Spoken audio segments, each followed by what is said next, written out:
Good evening everyone. Last lesson shape tune மூலமா ஒரு இமேஜ்ல இருந்து இன்னொரு இமேஜுக்கு எப்படி கன்வர்ட் பண்றதுன்னு பார்த்தோம்.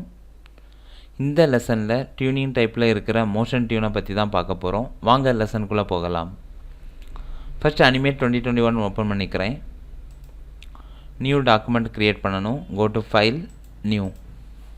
இதுல some presets நமக்கு கொடுத்திருக்காங்க. நான் character animation choose பண்ணிட்டு height size choose பண்றேன். once நீங்க height click பண்ண உடனே அதோட widthம் heightம் நமக்கு ரைட் சைடுல செட் ஆயிரும். frame rate platform type பத்தி தெரியாதவங்க என்னோட previous lesson பார்த்து தெரிஞ்சுக்கோங்க.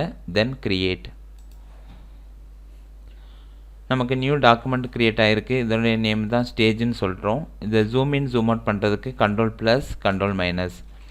அது தெரியல அப்படினா கீபோர்ட்ல control key press பண்ணிட்டு mouse scroll up scroll down பண்றது மூலமா நீங்க zoom in zoom out பண்ணிக்க முடியும். லாஸ்ட் லெசன்ல ஷேப் டியூன் மூலமா எப்படி ஒரு இமேஜ்ல இருந்து இன்னொரு இமேஜுக்கு நம்ம ட்ரான்ஸ்ஃபார்ம் ஆகுறதுங்கிறது பார்த்தோம். இந்த லெசன்ல டியூனிங் டைப்ல இருக்கிற மோஷன் டியூனை பத்தி தான் பார்க்க போறோம். லேயர் 1ல இருக்கிற ஃபர்ஸ்ட் ஃப்ரேமை செலக்ட் பண்ணிட்டு இதுல நான் ஒரு சர்க்கிள் டிரா பண்றேன்.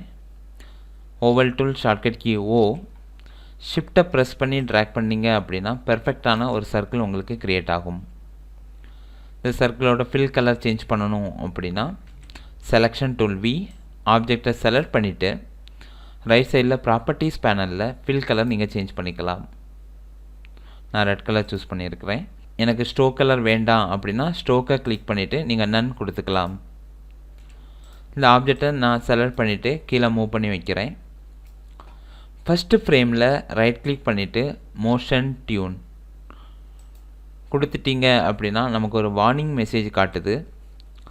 இதுல என்ன சொல்லிருக்காங்க அப்படினா மோஷன் டியூன் கொடுத்ததும் நமக்கு ஒரு வார்னிங் மெசேஜ் வந்திருக்குது. இதுல என்ன சொல்லிருக்காங்க அப்படினா நீங்க டியூனிங் பண்ணனும் அப்படினா இந்த ஷேப்பை நீங்க கன்வர்ட் டு சிம்பலா மாத்தணும்னு சொல்லிருக்காங்க. நான் ஓகே கொடுத்துக்கிறேன்.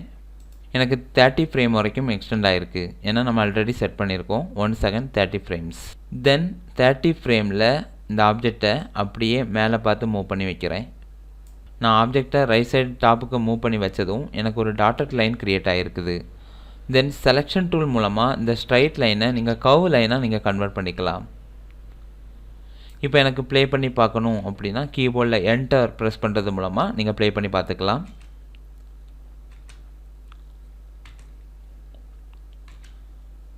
இந்த பேசிக் அனிமேஷன் எப்படி மோஷன் டியூன் மூலமா பண்றதுங்கிறது உங்களுக்கு புரிஞ்சிருக்கும்னு நினைக்கிறேன்.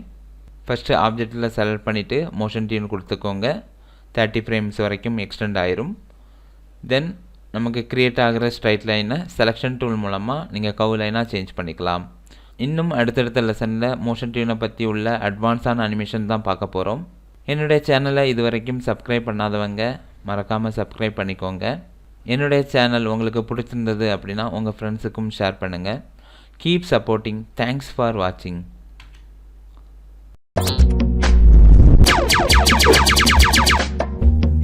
எங்க சேனல் உங்களுக்கு பிடிச்சிருந்துச்சுனா லைக் பண்ணுங்க, ஷேர் பண்ணுங்க, சப்ஸ்கிரைப் பண்ணுங்க, பக்கத்துல இருக்கிற பெல் ஐகானை கிளிக் பண்ணுங்க.